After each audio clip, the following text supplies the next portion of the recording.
Je sais ô combien il est difficile de quitter le Monopoly quand on a commencé à lancer les dés, mais je sais aussi qu'il est presque impossible de retourner s'asseoir pour jouer après un voyage sur Andromède, quand on a pris de la hauteur et éveillé sa conscience sur la vie. Ce grand jeu de société à ciel ouvert n'est sérieux que pour celui qui est sur Terre avec des œillères autour du cerveau, contrairement à celui qui a l'esprit sur Andromède et qui ne peut prendre ce mode de vie au sérieux. C'est une énorme pièce de théâtre où la raison de vivre des gens, acteurs à leur insu, est d'accumuler le plus de devises possible, de la monnaie de singe, pour plus de luxe et de bonheur factice.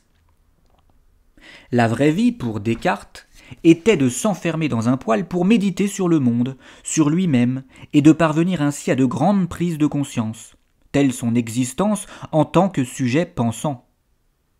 Pour les Descartes incognito du XXIe siècle aussi, la vraie vie consiste à quitter ce jeu de société dont le rythme infernal empêche de faire la plus grande chose que l'univers nous ait permis de faire,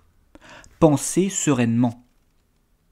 Quand la majorité des gens tentent de trouver leur place dans la société, via un métier valorisant et garantissant leur sécurité, de fonder une famille afin de devenir parents, de devenir propriétaires,